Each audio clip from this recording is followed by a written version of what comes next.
स्वागत सही बच्चों का आपके अपने YouTube चैनल पर।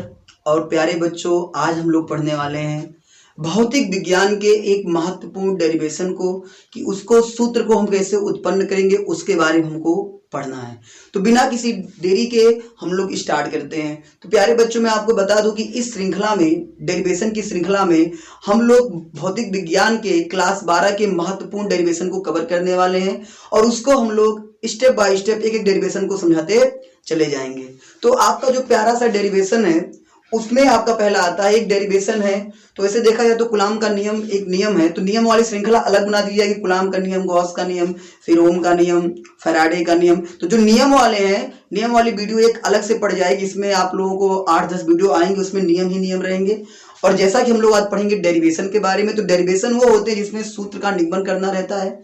तो हम शुरू करते हैं आज का डेरिवेशन। तो डेरिवेशन हमारा ये रहेगा कि विद्युत द्विध्रुव के कारण, हमारा डेरिवेशन रहेगा कि विद्युत द्विध्रुव के कारण अक्षीय स्थिति में विद्युत क्षेत्र की तीव्रता क्या होती है। वैद्युत द्विध्रुव के कारण अक्षीय स्थिति में वैद्युत क्षेत्र की तीव्रता क्या होती है, जैसे आपको थंबल से ही पता चल गया होगा। तो चलिए हम बिना किसी देरी के शुरू करते हैं। देखिए, कोई भी डेरिवेशन अगर आप करो या लिखो तो उतने समय आपको थोड़ा सा कुछ उसके बारे में लिखना पड़ता है कि आपने क्या काम किया, कैसे आप मान लिए कोई चीज, तो मानना पड़ता है। जैसे आप मैथ में मान लेते हो कि माना संख्या x है, माना भिन्न x बटा y है, तो ठीक उसी प्रकार से आपको थोड़ा सा कुछ मानना पड़ता है। तो हम क्या मानेंगे, हमको इलेक्ट्रिक डाइपोल के बारे में, अब भाई डेरिवेशन करने आए तो इलेक्ट्रिक डाइपोल पता ही होगा कि जब दो समान प्रकार के आवेश और विपरीत प्रकृति के आवेश अल्प दूरी पे रखे हो तो उसे हम क्या कहते हैं, इलेक्ट्रिक डाइपोल कहते हैं। तो चलिए मेरे प्यारे बच्चों, बिना किसी देरी की वीडियो को शुरू करते हैं। और मैं कहता हूं आप लोग ध्यान से देखिएगा, तो डेरिवेशन कभी जिंदगी में आपको भूलेगा नहीं। तो चलो देख लेते हैं क्या है। तो पहले हम चित्र बनाएंगे। एक हमारे यहाँ पे छोटा सा प्यारा सा चित्र बनेगा। हमने माना कि एक वैद्युत द्विध्रुव है, एक वैद्युत द्विध्रुव है जो प्लस Q और माइनस Q आवेश से मिलकर बना है। ठीक, या माना हमने, हमारे पास एक इलेक्ट्रिक डाइपोल, एक वैद्युत द्विध्रुव है जो आपका कौन सा है, एक A है और एक B है। माना एक वैद्युत द्विध्रुव AB है जो प्लस Q और माइनस Q आवेश से मिलकर बना है और जिसके बीच की दूरी 2L है, जिसके बीच की दूरी 2L है। मेरे प्यारे बच्चों, जहां भी इलेक्ट्रिक डाइपोल आए ना, जहां पर इलेक्ट्रिक डाइपोल आए ना, वहां पे ये चीज माननी बहुत ही कंपलसरी होती है कि माना एक वैद्युत द्विध्रुव AB होता है जो क्रमशः प्लस Q और माइनस Q आवेश से मिलकर बना है और जिसके बीच की दूरी 2L है। इसे मैं कह दूं कि इसके बीच की दूरी 2L है तो कहीं न कहीं एक इसका मिड पॉइंट होगा, बीचों बीच वाला पॉइंट होगा।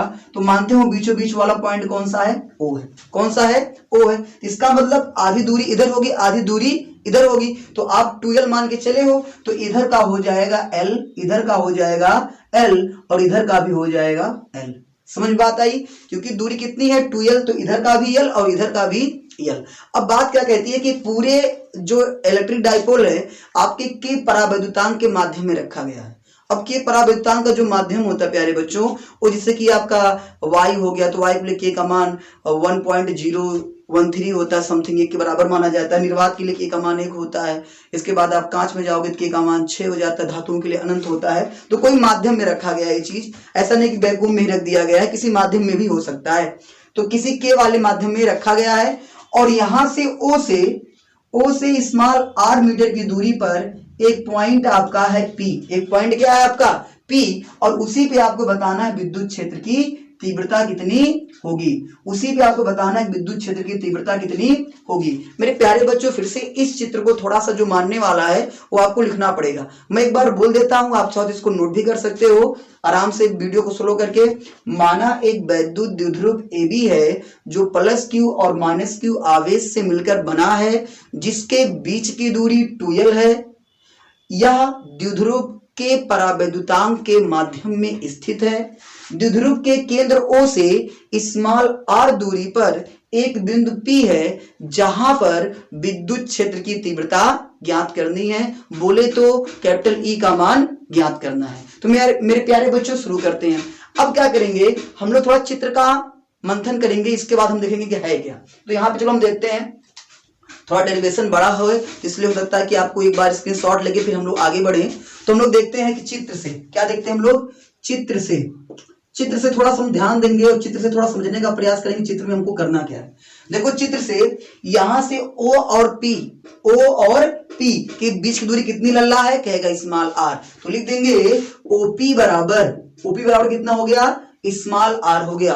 OP बराबर हो गया स्मॉल r हो गया। अब देखिए हमको निकालना है A से P, क्योंकि भाई पूरे चित्र में हमको आवेश दो ही नजर आ रहा है, क्योंकि विद्युत क्षेत्र उत्पन्न होता है किसके कारण, बाबू आवेश के कारण होता है। हमको मतलब खाली किससे है, आवेश से है। तो देखते हैं यहाँ पे प्लस क्यू है और यहाँ पे क्या है, माइनस क्यू है। तो हम प्लस क्यू से इसकी दूरी निकालने का प्रयास करेंगे, बोले तो एपी निकालने का प्रयास करेंगे। तो देखो भाई हमको निकालना है एपी और हमको निकालना है बी से दूरी, तो क्या लिखेंगे, बीपी। तो यानी हमको निकालना है एपी और बीपी निकालना है। तो प्यारे बच्चों ध्यान से इस बात को समझते हैं, इस बात को हम लोग ध्यान से समझते हैं।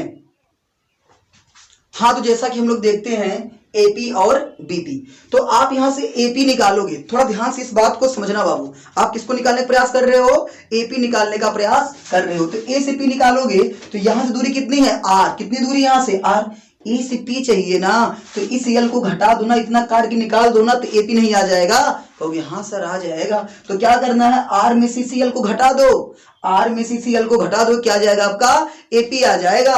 तो एपी आपका आ जाएगा बाबू आर माइनस यल, कितना आ जाएगा, आर माइनस यल। नोट कर लो कि एपी निकालना है, क्या निकालना है, ए से पी निकालना है, तो ओपी में से यल घटा दो, आर में से यल घटाओ, क्या आ जाएगा, एपी। और एपी का मान कितना है, आर माइनस यल है। अब मेरे प्यारे बाबू आगे बढ़ते हैं, अब निकालेंगे बीपी। बीपी माने होता है ब्लड प्रेशर, क्या होता है, ब्लड प्रेशर होता है। ब्लड प्रेशर मतलब रक्त के द्वारा लगाए गए दाब को हम लोग क्या कहते हैं, ब्लड प्रेशर कहते हैं। तो चलो आप लोग बायोलॉजी पढ़ते हो उतना जानते हो। निकालना हमको क्या निकालना है, बीपी, क्या निकालना है, बीपी। तो बाबू यहां तक आ जा, ओ से लेके पी तक कितना है, आर, कितना है, आर, और आर प्लस यल, कितना हो जाएगा, आर प्लस यल। हमें देखो फिर से, ओ से पी कितना है, आर, ये वाला कितना देखें, यल, तो आर प्लस यल, तो बीपी बराबर आ गया आर प्लस यल।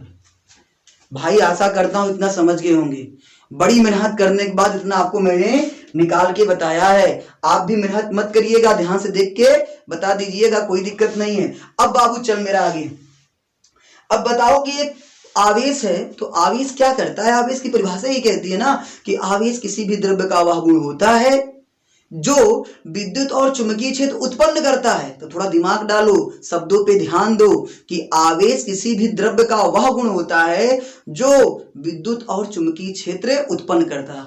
फिर इस बात को नोट कर लो और समझो इस बात को कि ये अगर आवेश है तो ये अपने चारों तरफ एक प्रकार का इलेक्ट्रिक फील्ड का निर्माण करेगा, और ये माइनस का है तो ये भी अपने चारों तरफ एक प्रकार का इलेक्ट्रिक फील्ड का निर्माण करेगा। तो करना क्या है, ये प्लस क्यू है तो प्लस क्यू भी इस पी पे इलेक्ट्रिक फील्ड उत्पन्न करेगा, और ए माइनस क्यू है तो ए भी इलेक्ट्रिक फील्ड यहाँ पे उत्पन्न करेगा। तो हम क्या करेंगे, दोनों का एक साथ नहीं निकाल सकते, दोनों का अलग अलग निकालेंगे, ठीक है। जैसे आप बैठे हो, कोई गलती कर दी हो, मम्मी आके मार दी, पापा आके मार दिए, तो दोनों का जो मतलब जो भी आपको चोट पहुंची है तो बराबर नहीं हो सकती ना, कोई ज्यादा मारेगा कोई कम मारेगा, हो सकता है मम्मी मारे ही ना। तो उसी प्रकार से हम क्या करेंगे, निकालेंगे कि एक कितना लगा रहा है और एक कितना लगा रहा है। तो चलो देखते हैं, पहले लिखेंगे प्लस क्यू, नजदीक को पहले रिलाई करते हैं।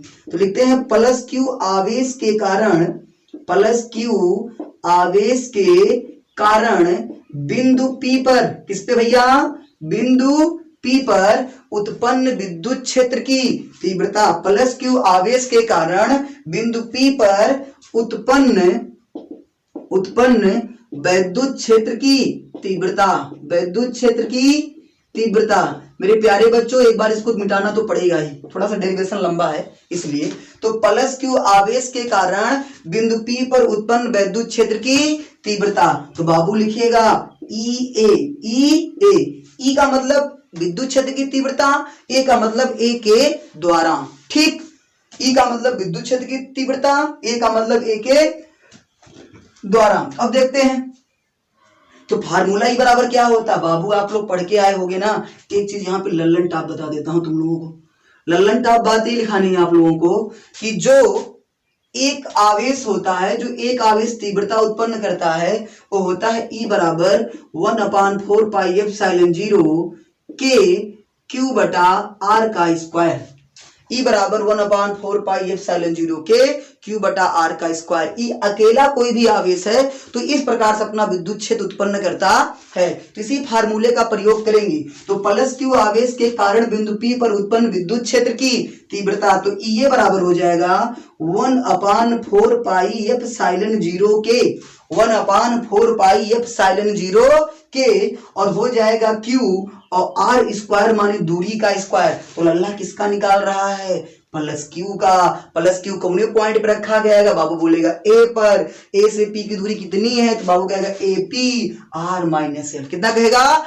R माइनस L कहेगा। तो R माइनस L पूरे का होल स्क्वायर। ठीक, इसके बाद हम लोग निकालेंगे माइनस Q आवेश के कारण, माइनस Q आवेश के कारण बिंदु P पर उत्पन्न विद्युत क्षेत्र की तीव्रता। इतना आपको लिखना पड़ेगा, लाइन मत खींच देना। तो माइनस Q आवेश के कारण बिंदु P पर उत्पन्न विद्युत क्षेत्र की तीव्रता। तो अब बताओ माइनस Q किस पॉइंट पे है? बाबू मन में सोचेगा B पॉइंट पे है तो लिखेगा EB। क्या लिखेगा? EB। क्या लिखेगा? EB। EB बराबर क्या हो जाएगा? 1/4πε0 और के बोलते हैं परावैद्युतांक। प्यारे बच्चों, परावैद्युतांक का मान 1 से ज्यादा और अनंत के बीच में ही होता है, ना तो 1 से कम होगा ना तो अनंत से ज्यादा होगा। ऐसे सवाल बहुत ही आए हैं पेपर में, तो कृपया करके बच्चे इस चीज को याद कर लें कि के का जो मान होता है 1 से बड़ा या 1 के बराबर और अनंत के बीच में ही होता है। माइनस में कभी नहीं के का मान हो सकता। इसके बाद देखते हैं इस बात को, Q B वाले के लिए आवेश रहेगा Q। कुछ बच्चे कहेंगे सर जी माइनस Q है तो माइनस Q रखो। मेरे बाबू देख, जो विद्युत क्षेत्र की तीव्रता होती है वेक्टर क्वांटिटी है, सदिश राशि है, और जो सदिश राशि होती है उसमें माइनस प्लस का उपयोग जो होता है डायरेक्शन बताने के लिए किया जाता है। तो यहाँ पे आप थोड़ा दिमाग लगा के, इतना ना कि माइनस Q रख दो, कभी कभी दिमाग भी कम लगाया करो, Q रखो, ठीक है ना। माइनस मतलब डायरेक्शन है। तो अब यहाँ पे देखेंगे दूरी। क्या देखेंगे? दूरी। तो B से कितनी दूरी है? BP ब्लड प्रेशर हो भाई, R प्लस L लिखेगा, R प्लस L पूरे का होल स्क्वायर। बाबू करके तैयार है ना? अभी रुक जा, अभी थोड़ा सब्र कर। अभी देख भाई, ई कौन सी राशि है? सदिश राशि है, और सदिश राशि में क्या होता है भैया? डायरेक्शन होता है। अब मुझे ये बता दो, ये क्या है? Plus Q। आपको मैंने बताया होगा या नहीं बताया है तो फिर से जान जाओ कि अगर कोई आवेश प्लस का होता है तो रेखाएं उससे निकलती हैं, चारों तरफ फैलती हैं रेखाएं उसकी। अब जब रेखाएं चारों तरफ लल्ला फैल रही हैं तो इसका मतलब सीधा से ही जाता है कि प्लस के लिए विद्युत क्षेत्र की दिशा जो होती है दूर होती है, प्लस से दूर जाती है। लेकिन जो माइनस होता है रेखाओं को खींचता है, आ जाओ रेखाओं, आ जाओ रेखाओं। तो माइनस जब आ रहा है तो इसका मतलब कि विद्युत क्षेत्र की तीव्रता भी जो होगी वो उसी की ओर खींचती चली जाएगी। तो देख लेते हैं, ये प्लस का है। क्या है? प्लस का है, तो रेखाएं कहां जाएंगी? इससे दूर जाएंगी। तो प्लस का इधर जाएगा। ये कौन सा डायरेक्शन है? E A का डायरेक्शन है। किसका डायरेक्शन है? E A का डायरेक्शन है। तो यहां पे लिख देंगे A से P की दिशा में, A से P के अनुदिश। अनुदिश का मतलब उसी की दिशा में। किसके? A से P की दिशा में। अब बाबू सुनो, अब ध्यान से मेरी बात को सुनो। ये कौन सा चार्ज है? B वाला, माइनस।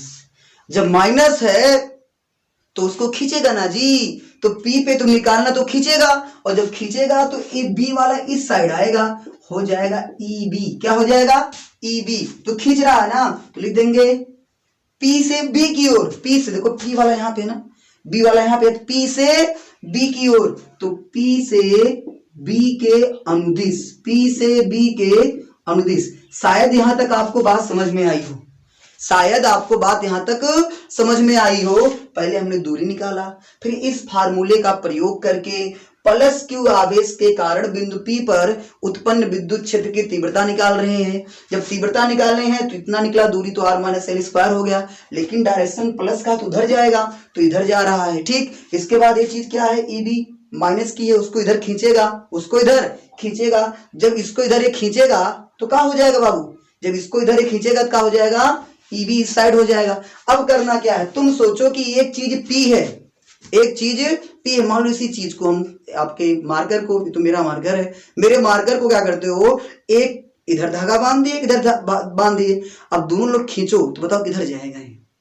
तो आप कहोगे सर जी जिसके पास ताकत ज्यादा होगी, जिसके पास ताकत ज्यादा होगी उधर ही ये जाएगा, उधर ही ये जाएगा। तुम सोचो ध्यान से, ये आपका है, इधर भी मान लो मैं 2 न्यूटन का फोर्स लगा रहा हूं, इधर भी 2 न्यूटन का फोर्स लगा रहा हूं, तो कहीं जाएगा? नहीं जाएगा। जब दोनों तरफ का बल बराबर है तो बीच में कहीं नहीं जाएगा। लेकिन मान लो अगर 2 न्यूटन इधर है, इधर 4 न्यूटन नहीं, 4 नहीं, मान लो 5 न्यूटन लगा दिया, तो किधर जाएगा? बाबू कहेगा 5 न्यूटन की ओर चलता चला जाएगा। लेकिन एक बात याद करना, वो जो उसका नेट बल लग रहा है, 2 इधर खींच रहा है, 5 इधर खींच रहा है, तो उधर जा रहे 2 वाला माइनस करके जाएगा, अर्थात उधर 3 न्यूटन का बल लग रहा है। टोटल कितना लग रहा है? 3 न्यूटन का बल लग रहा है। तो हम देखने का प्रयास करेंगे कि यहाँ पे EA और EB है, तो ये कहने का मतलब है कि कौन सा बल बड़ा है, दोनों बराबर हैं कि कौन सा बड़ा है कौन सा छोटा है। तो इसको हम थोड़ा सा चेक करेंगे। चेक कैसे करेंगे देखते हैं। कहेंगे ओ भाई ये यहाँ पे लिखा गया है 1/4 पाई एप्सिलॉन 0 K³ बटा R माइनस L स्क्वायर, और यहाँ पे EB लिखा गया है। अब ध्यान से करेंगे, मैच करेंगे दोनों को, पता लगेगा दोनों बराबर लग रहा है, सब सर बराबर है, लेकिन इसका हर क्या है, थोड़ा सा अलग अलग है, थोड़ा सा मिस्टेक हो गया। अगर ये दोनों बराबर होता ना तो कहते बीच में कुछ नहीं लग रहा है, दोनों बराबर खींच रहे 0 ही का मान, लेकिन यहाँ पे भाई दोनों बराबर नहीं है। अब दिमाग बराबर तो नहीं है, अब पता करेंगे कौन छोटा है कौन बड़ा है। अब उसके लिए दिमाग लगाओ, सारी चीज बराबर है, खाली दोनों का हर अलग अलग है। तुम खुद बताओ, किसी चीज में मान लो 100 लड्डू है, 5 लोग खाने वाले हैं, 20 खाएंगे। 100 लड्डू को 20 लोग खाने आए, 5 पाएंगे। तो यानी अगर संख्या ज्यादा बढ़ती है तो लड्डू की मात्रा कम मिलती है। ये तो समझ में आया ना? नहीं समझ में आया फिर से समझो। आपके पास 100 लड्डू आए हैं, ठीक, और 5 लोग बैठे हो खाने के लिए, तो 20 खाओगे, सिंपल सी बात, 20 खाओगे। अब बहुत लोग सोच रहे होंगे नहीं मैं तो नहीं 20 खाता हूं, मुझे लड्डू नहीं अच्छा लगता है। मान रहे हैं, तुमको खिला नहीं रहे हैं, खाना हो खरीद के लाके खा लो, ठीक। अब देखो इधर बाबू, तो 100 लड्डू थे और 5 लोग खा रहे हैं, तो 20 आया सबके हिस्से में। मान लो उसी की जगह पे 10 लोग आ गए तो 10 हुआ ना, दुख नहीं होगा कि कहां 20 खा रहे थे कहां 10 ले लिए, 10 ही बचा।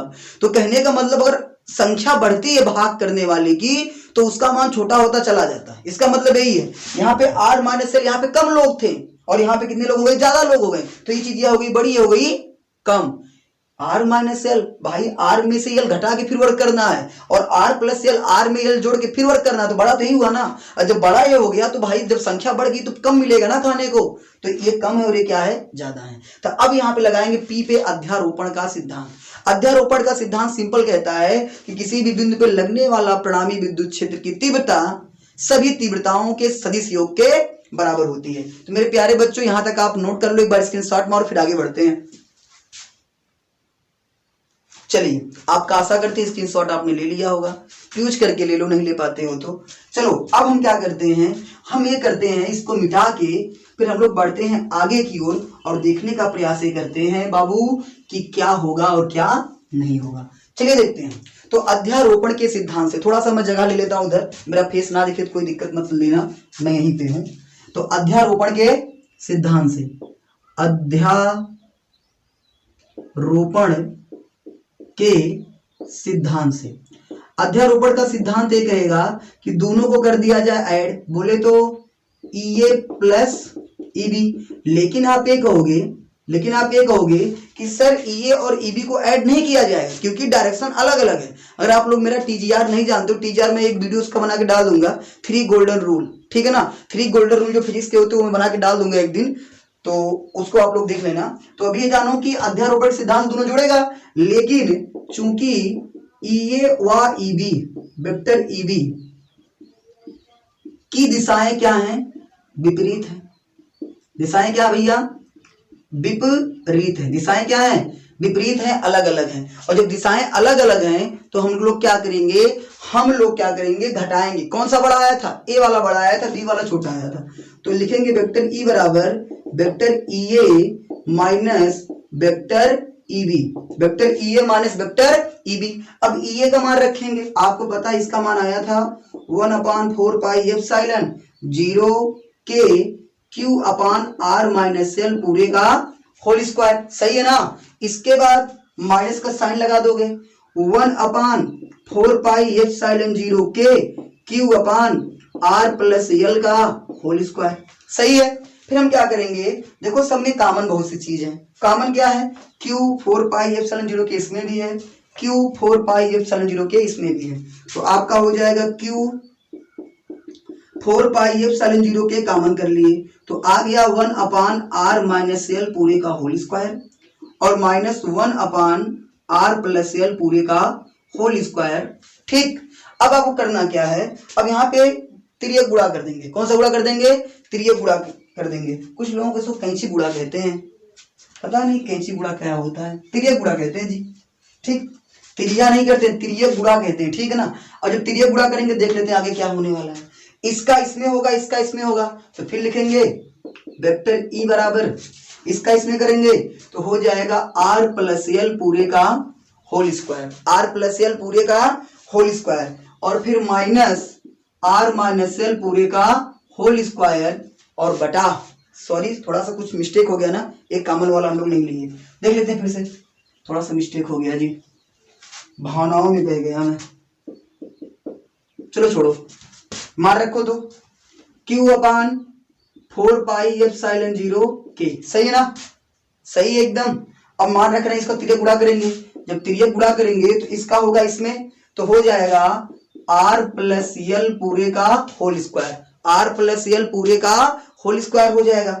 फिर माइनस लगा देंगे, क्या लगा देंगे, माइनस लगा देंगे और इसको गुणा करेंगे तो हो जाएगा आर माइनस एल पूरे का whole square, R minus L पूरे का होल स्क्वायर। अब बटा इन दोनों को हो जाएगा आपस में तो बोलेंगे क्या, आर माइनस एल का स्क्वायर और आर प्लस एल का स्क्वायर, ऐसे करके। ठीक, अब आप लोगों ने हाई स्कूल में फार्मूला पढ़ा होगा, एक्स प्लस वाई पूरे का whole square minus X minus Y पूरे का होल स्क्वायर बराबर 4xy होता है। आप उसको एक बार देख लेना, अगर आपको थोड़ा सा इसको लॉन्ग करना तो आप यहाँ विस्तार भी कर सकते हो। चलो मैं विस्तार ही कर देता हूं, तुम लोग कहोगे नहीं तो डायरेक्ट बता दिए। चलो देखते हैं, तो आगे देखते कैसे करेंगे हम, लिखेंगे वेक्टर ई बराबर Q अपान 4 पाई एप्सिलॉन 0 के, फिर अल्लाह क्या करेंगे, इसको तोड़ देंगे, a प्लस बी का होल स्क्वायर बराबर सब लोग जानते हैं तो हो जाएगा r का स्क्वायर प्लस l का स्क्वायर प्लस 2rl, हाँ है ना, एकदम सही है। वैसे ये माइनस बी का होल स्क्वायर है तो a square minus B square, sorry a square plus B square minus 2 ये भी होता है, लेकिन आगे माइनस का चिन्ह होने से आपका अंदर का चिन्ह बदल जाए, इसे a स्क्वायर है तो हो जाएगा माइनस का स्क्वायर, बी स्क्वायर है, सॉरी ए स्क्वायर नहीं आर है ना, तो माइनस आर का स्क्वायर, फिर एल स्क्वायर हो जाएगा तो माइनस का एल स्क्वायर, माइनस का 2rl होगा तो माइनस माइनस हो जाएगा प्लस 2rl बटा इन दोनों को आपस में a minus B A plus B A square minus B square, अरे A square minus B square बराबर होता है ब्रैकेट में ए माइनस बी दूसरे में प्लस बी होता है, तो हो जाएगा R square minus L square पूरे का होल स्क्वायर। मेरे प्यारे लल्ला ए वाला ए वाला ए वाला ए वाला गायब हो गए, डायनासोर की तरह पता ही नहीं चला कहां चले गए। तो अब आपका आ जाएगा वेक्टर ई बराबर Q अपान 4 पाई एप्सिलॉन 0 के 2rl 4rl कितना हो गया 4rl और बटा R square minus L square पूरे का होल स्क्वायर। फिर क्या करना बाबू, ये जो 4 देख रहे हो 4 को लिख दोगे 2 इंटू 2, 2 दूना 4 होता है ना, थोड़ा उसको हम तोड़ के लिखते हैं।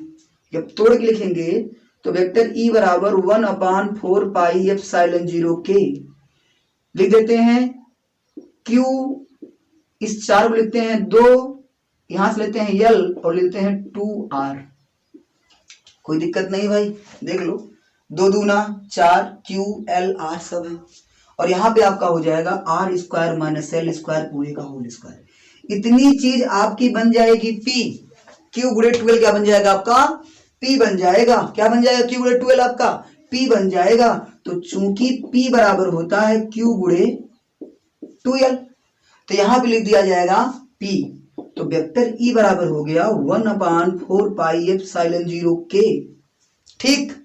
और हो जाएगा आपका P इंटू 2R बटा R square minus L square पूरे का होल स्क्वायर। यहां तक बात समझ में आई? यहां तक का स्क्रीनशॉट लो। चलो आशा करते हैं फिर स्क्रीनशॉट ले लिए होंगे। थोड़ा सा मैं इधर का 2-3 लाइन मिटा रहा हूं, स्क्रीनशॉट ले लो आप लोग। फिर थोड़ा सा आगे हम लोग बढ़ते हैं, थोड़ा सा ही बचा है, बस आप लोग मंजिल के करीब आ गए हो और मंजिल के करीब आने से आपका काम हो जाने वाला है। तो चलो देखते हैं। अब यहां तक जब आप पहुंच आए तो आपको करना क्या है, R square minus L square है। अब यल को छोटा करोगे, माना मेरे पास इलेक्ट्रिक डाइपोल है, ए वाला प्लस क्यू ए वाला माइनस क्यू, तो इधर कहीं ज्ञात करना है। अब मान लो यहां से मैं यहां तक ज्ञात कर रहा हूं, तो ये जो दूरी इतनी होगी बहुत छोटी है ना इसकी तुलना में। ये दूरी आप एल मान के चले थे ना चित्र में, ये एल है और ये आर है, तो एल को क्या करेंगे, छोटा करेंगे। यल जो है छोटा है, छोटा है, छोटा है आर से, मतलब आर बड़ा है यल से। तो अगर यल छोटा है आर से, तो यल स्क्वायर ना जी छोटा होगा आर स्क्वायर से। तो जब यल को आपने यल स्क्वायर को आर स्क्वायर से बहुत ही छोटा मान लिया है, तो बहुत छोटा मानने मतलब वो नगण्य हो गया। नगण्य का मतलब ऐसी वैल्यू जो जीरो के समथिंग आए लेकिन जीरो ना रहे, वही आपका है नगण्य। तो ये चीज आपकी क्या होगी, वैल्यू जीरो हो गई लल्ला। इसको जीरो मान लोगे, नगण्य मान लोगे, नगण्य मानने जीरो, तो यल स्क्वायर हो गया जीरो, फुर्र हो गया, सीधे पकड़ लिया, ट्रेन निकल गया, घर बार छोड़ के बेचारा यल। क्या होगा तेरा यल, मैं नहीं जानता कुछ, चलो छोड़ो। यल को हम लोग गायब कर दिए, हम लोग गायब करने वाले ही हैं। यल स्क्वायर गायब कर दिए, तो कहाँ आ गया, आर स्क्वायर पूरे का स्क्वायर आ गया। अरे भाई यल स्क्वायर गायब किया तो आर स्क्वायर है बचा जी, उसका स्क्वायर किए, स्क्वायर कर दोगे, आर का स्क्वायर करोगे, आर का स्क्वायर का फिर स्क्वायर करो, तो आर स्क्वायर गुणे आर स्क्वायर, आर की पावर 4। तो जब आर की पावर आ गया 4, कितने खुश हो गए होगे, आर की पावर 4 आ गया है। चलो ठीक, कोई बात नहीं, खुश रहो आप लोग। आर की पावर 4, तो एक आर से एक आर कटा, कितना आ गया 3। तो आपका आ गया वेक्टर ई बराबर, या ई रहे या वेक्टर ई रहे, सदिश राशि लगा सकते हो, 1/4 पाई एप्सिलॉन 0 के। चलो मैं ई यहां से हटा ही देता हूं, नहीं तो आप लोग थोड़ा कंफ्यूज ही हो जाओगे। लो वेक्टर रूप इसका अलग होता है, 1/4 पाई एप्सिलॉन 0 के 2p बटा आर क्यूब, 2p बटा आर क्यूब। मुबारक हो आप लोगों ने डेरिवेशन को बहुत ही अच्छे तरीके से समझ लिया। भाई डेरिवेशन थोड़ा सा लॉन्ग था, मैं समझ सकता हूं कि आप लोगों को देखते देखते वीडियो थोड़ा सा बोरियत हो गई होगी, लेकिन आप 1-2 बार वीडियो को देखिए, क्योंकि अगर यही सवाल बोर्ड में आ गया ना, 5 नंबर का आ गया ना, तो कसम से पछताओगे आप लोग। तो पछताना नहीं है, इस चीज को आप, इस वीडियो को आप 2-3 बार देखोगे, सवाल समझ में आ जाएगा, कोई बहुत बड़ी बात नहीं। डेरिवेशन छोटा सा है, कोई इतना बड़ा इश्यू है नहीं। आप 2-4 बार देखोगे, 1 बार देखोगे, 2 बार देखो, तीसरी बार तो पक्का आपको समझ में आ जाएगा। तो डेरिवेशन को रट्टा ना मारो, इसको आराम से करो। तो इसी उत्साह और उमंग के साथ हम लोग आने वाले एक नेक्स्ट डेरिवेशन में मिलने वाले हैं, तो जिसका डेरिवेशन का नाम होगा निरीक्षीय। तो निरीक्षीय वाला जब हम करेंगे थोड़ा सा कठिन है, डिफिकल्ट है, तो उसके लिए लंबी वीडियो तो हो ही सकती है, क्योंकि डेरिवेशन है, थोड़े थोड़े तो बड़े होते ही हैं। मैं जानबूझ के लंबी वीडियो बना नहीं रहा हूँ, बन जाता है। तो चलिए ठीक है, हम लोग आगे मिलेंगे इसी उत्साह और उमंग के साथ। तब तक अपना ख्याल रखिएगा। ठीक, धन्यवाद।